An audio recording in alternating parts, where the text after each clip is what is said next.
It's that time of the year where the entire world except Pakistan and New Zealand halt their international schedules so we can all focus on the biggest T20 tournament in the world and see what batsmen can stat pad on concrete pitches and 20-metre boundaries. To my disappointment, KKR pulled off an all-time middle-order collapse and then had their total chase down with 22 balls to spare in front of their home crowd. Lucky it was back to normal for Game 2, with the Sunrisers doing what they do best and turning the IPL into stick cricket, hitting 286 with all the Australian newspapers losing their mind over Travis Head's 67 while somehow forgetting KISHAN up the other and scored 106 off 47. But as soon as you start licking your lips with the thought of 300 hovering over your head, the Mumbai Indians and CSK throw us a nail-biting low-scoring affair to completely destroy the viewer's brain. Quite similar to how Noor Ahmed destroyed the Mumbai Indians batters' brains, and despite most of the teams I expected to win winning, I'm just left more unsure than I was before the season. Now, besides Harsha Bogle starting the commentary off by announcing the IPL has finally moved from a child to an adult, it's finally turned 18, and making everyone watching at home feeling slightly uncomfortable over a pretty innocent task of watching cricket, I feel like this season has started really well, and it's been really enjoyable despite 2 of the 3 games being a complete blowout. Normally when I'm watching these games, watching the CPL, LPL, SA20, whatever, even the Big Bash, they kind of bore me once you know that a team is going to win. But I think I forget how big the IPL is, which is kind of a stupid statement, especially when I make cricket videos on Indian cricket and on the IPL and I see the numbers. But it's not until you sit there and actually watch the game until you realize just how popular the IPL is. I mean, every single seat in the stadium is sold out. Most of the fans are up on their feet, jumping, screaming, supporting their team. Most of them are getting face painted. Most of them are in the jerseys of the team they're supporting. I mean, the passion the Indian fans have for their cricket teams is something to admire. I'm dreaming one day I'll make it over there for an IPL game and be able to actually experience it in the stadium. I think it's really hard to grasp, especially for Australian and English fans, because when we talk about the Big Bash or when we talk about the 100, a lot of people refer to it as hidden giggle cricket. A lot of people don't take it seriously. To be fair, I don't know if it's the media. It's probably, I think the focus is more just on long form, on test cricket. That is seen as the pure cricket, and anything that strays from that is just not taken seriously. But then when you go over to India and you tune into a tournament where they do take it seriously, that is almost like what rugby league or AFL would be for Australians, where people are passionate, they're turning up to support their team week after week, going to every home game.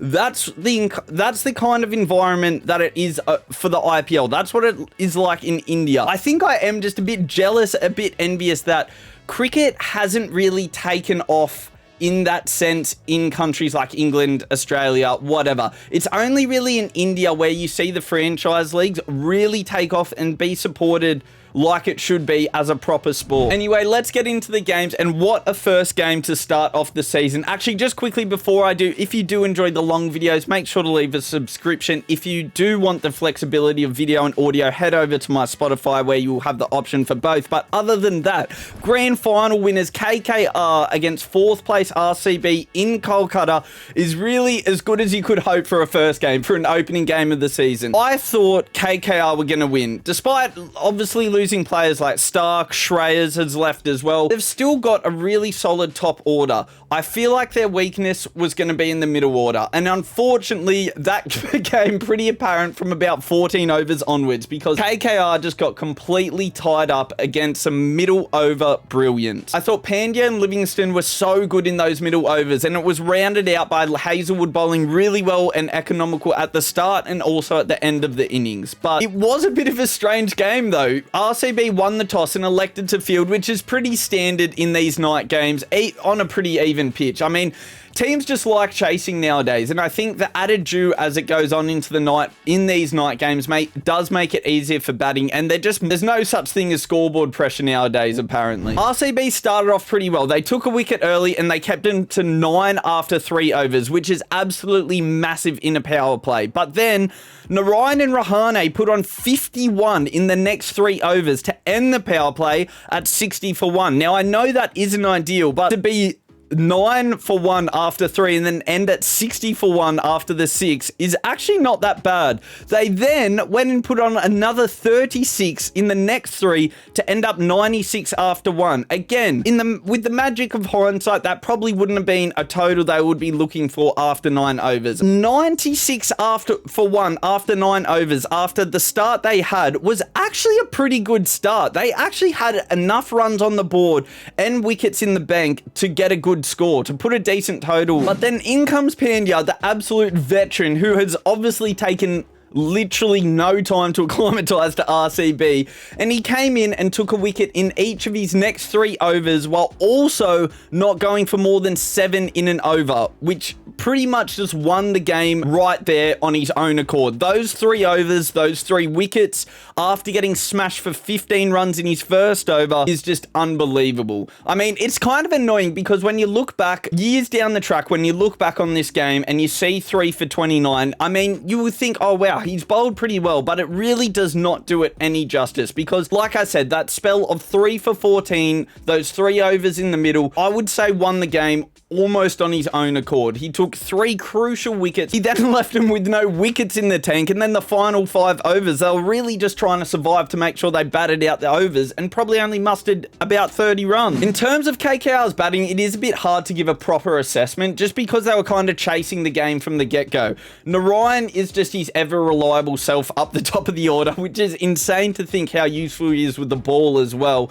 And then Rahane obviously played a beautiful innings, but it was kind of unfortunate time because it then meant 2 new batsmen had to come into the crease and then also have the job of pushing the run rate at the death overs, and they were just always chasing the games with those early wickets and going slow at the start. Now on to RCB's batting, and honestly there is not a whole lot to say about this other than they pretty much executed all their roles perfectly, pretty similar to their bowling. They have played almost a perfect game. Phil Salt, who has just come off the back of a dreadful run for England when they got knocked out in the Champions Trophy, was back to his very best for his first game for RCB, also playing against his former team KKR. Phil Salt played for them last year and was unbelievable. He averaged 40 and he was striking at 180, but he was not retained this season. Obviously, there were other players that they thought were more important. But now he's just come into the side and played the exact kind of innings that KKR were missing. I mean, we'll see in games to come if they do miss him, but they really could have used a Phil Salt kind of innings this game. But also in saying that, this game just seems to get weirder and weirder because KKR actually bowled really, really well after the power play and they slowed RCB down and actually looked like a slight chance when Padikkal got out. But then I guess that comes back to the bonus of having a set batsman at one end, unlike KKR, because Kohli was more than happy just to sit up one end and just keep the score ticking over while the other batsmen do the aggressive batting. And in the end, that probably was the difference, but it also comes down to the bowling in these overs because although the power plays were very different, they actually ended up around the 10 over mark. They were actually pretty similar scores, but it just showed the quality of bowling in the RCB with their spinners and tying the batsman down, whereas RCB just seemed to accelerate from that 12th over onwards and ended up getting it done easily. So over to the Sunrisers game, and when you're watching a Sunrisers game at home these days, it always feels like a matter of how many or if they're going to break the record and score 300. Unfortunately, this game they just fell 14 runs short, 2 runs short of the IPL record that they had actually set last year themselves. But there was a record that they did break, and that was unfortunately no one from their team, but rather a bowler on the other team, and that was Jofra Archer. The poor bloke, after spending the best part of the years on the sideline, his first game back in the IPL after a year out, and he's facing up against Abhishek, Head, Kishan, Reddy, and Klaasen. All of these players are pretty much at the top of the game. All of these players you do not want to face in the IPL, except maybe Kishan, who funnily enough ended up being the best batsman out of all of them. Could the conditions be worse for Jofra Archer? And the poor bloke ends up going for 76 in his 4 overs to break an 18-year, to break the IPL record of worst economy rate in an innings. My big question about Sunrisers this year was whether their batting would be able to back it up again. I mean, Klaasen has been dominating for years and has been dominating the IPL for years, so I didn't really doubt his ability his ability to back it up again. But Head, Abhishek and Reddy, I did actually have slight concerns over. I mean, Abhishek has been around for years, but really only came alight last year. Last year was definitely his breakthrough season for him. Head probably falls victim to my pessimism, but he does have a little bit of a habit of either going 100 or nothing, and his experience in the IPL is pretty limited outside of last year. I mean, he played in 2017, but last year was really his first year. Then obviously Reddy literally came into the picture midway through last year, I'm pretty sure. This is only his second season, so you can see where I'm coming from. They all were obviously brilliant in their own right, but at the same time, it does make you wonder, are they going to be able to do it as consistently as they did last year again this year, or did they just have a great run of form? Once again, this idea went out the window pretty quickly when they hit 94 runs in the power play, and then it came completely crashing down when they actually started to pick up the scoring to about 15 and over from overs 14 onwards, which are meant to be the toughest overs to bat. And then after all of that, most of the credit actually has to go to KISHAN, who scored 100 in his first game for Sunrisers, and I can't help but feel like this could be a really important time for KISHAN, not only for his IPL career, but I think for his career as a whole. Now, only a few years ago, he looked like a potential backup for Pan. He made a really good start in his test career. He was playing well in list days, he was playing well in one days, and then it kind of just all fallen apart slowly over the last few years. I mean, he struggled in IPL recently. He hasn't had a great run in first class or list day. And then he did come on the India A tour to Australia, but then there were also a few weird moments with the ball tampering. Not that he was tampering the ball, but he got in a bit of trouble with the umpires. And then there was also this whole being on Tinder asking girls to smoke escapade, which I'm not even going to bother talking about. But pretty much what I'm trying to say is he's come to a bit of a crossroads in his career, and he's behind a few players in the order for the Indian team. But I think this could be his perfect opportunity to showcase his skills. I mean, this is a team that like their batsmen to play very freely. Obviously, Cummins is the captain as well, and his methods are very much empowering the player, wanting the player to feel comfortable playing in their own skin, playing their own way. He has pretty much now locked down that number 3 spot for the rest of the season, and I think this could be a year that he could really express himself, really play his own way, and really put his foot down and make a mark. And if he wants to run at this Indian team, I think now could be a great time to do it. So for all the Indian fans listening, you guys probably know the finer details, so let me know what you think on KISHAN and where he is at in his career. But I really think this is just the perfect opportunity for him to make a mark. So we will talk about Rajasthan Royals and we will talk about their bowling unit, but it's always hard to get a proper grasp when you're playing against Sunrisers at Sunrisers home ground. I mean, overall, I don't think they bowled awfully. The pitch was completely dead, which kind of nullified bowlers, especially like Archer, who, when he was bowling, it was just straight up and down. I mean, there was absolutely nothing in it. I guess my one critique would be they bowled a little bit too straight early on to Head and Abhishek, which allowed them to access both sides of the field early on and split the gaps. And then I feel like they kind of tried to reel it in a little bit by throwing in more short balls or throwing a wide ball to get an edge, but it almost felt like it was too late by that point. They almost tried to overcorrect for not bowling great at the start, but then that led to more problems. One added bonus that Sunrisers have, which may be complete luck or may be done on purpose, but KISHAN and Head are both left-handed, and having the left-hander right-hander combo makes it really hard to keep a tight line. So maybe I can give a bit of the benefit of the doubt to the Royals for that, but there was a lot of loose stuff. It's more a matter of the chicken and the egg. Which one came first? Were they bowling really bad from the start, which allowed batters to take advantage? Or were the batsmen just batting that good from the start that they made the bowlers look awful and force them to bowl even worse? In terms of the batting, there wasn't too much wrong other than the classic case of the task just being way too big and one of the downsides of when you're batting second. It's an absolutely monster chase, and I think everyone involved in the chase knows how big the chase is and knows that if you don't get off to an absolute flyer, if you don't have the power play of your life, the realistic chance of chasing this total down is next to nothing. So Jaiswal and Parag, I think I'm absolutely butchering that name, took the chances early on and wanted to go on the attack. It didn't pay off, and I think pretty much from there, the game is gone. When you lose 2 or 3 wickets relatively early in a chase like that, it's always going to be hard coming back. So overall, I don't think you can judge the Royals batting too much. You're going to have to wait for further games. This game was won within one innings in my mind. And that will take us to the last, but probably the most exciting game so far, which was CSK against Mumbai Indians. And it was pretty much the total opposite to the Sunrisers game, a game that was completely dominated by the bowlers. This game was literally a documentary maker's wet dream. I mean, you had Khalil, Curran, Ellis, and Noor all playing their first games for CSK, and all of them bowled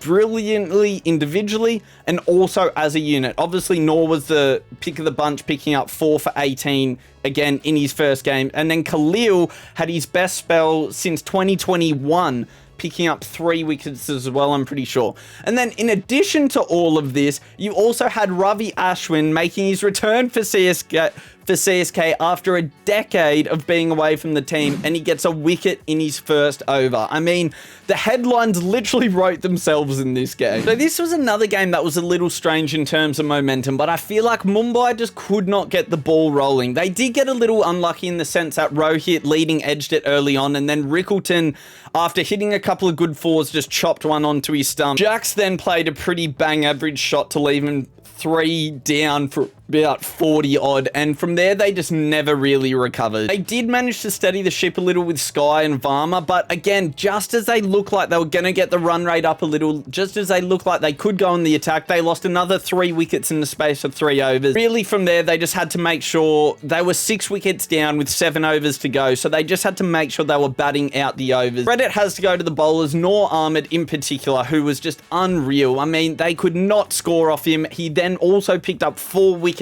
at crucial times during the middle overs. It was just a great showing from really all the bowlers. Everyone kept it tight. Everyone was taking wickets. Every time Mumbai looked like they needed to go on the attack and advance the strike rate, they would take a wicket and reel it right back in. On paper, this looked like a relatively easy chase, and in the end, I guess it was an easy chase in the end, but it did get a little sticky at points. Ultimately, when you score 150 odd, it's always only going to take 1 or 2 people to get a decent score, and luckily for CSK, they have Gaikwad, who manages to turn up every IPL game over the last 2 years, it seems. I mean, just in case you didn't know, Gaikwad is coming off the back of 5 really bad one-day scores, but you literally wouldn't know that because every time he's played IPL the last 2 years, he goes absolutely ballistic, and today was no different. I mean, he brought the run rate down to a run a ball by the time he got out. He just absolutely belted the bowlers, and really, the early nerves of a run chase were just completely taken away from him. And from there, it should have been smooth sailing. But a 24-year-old Vignesh on his IPL debut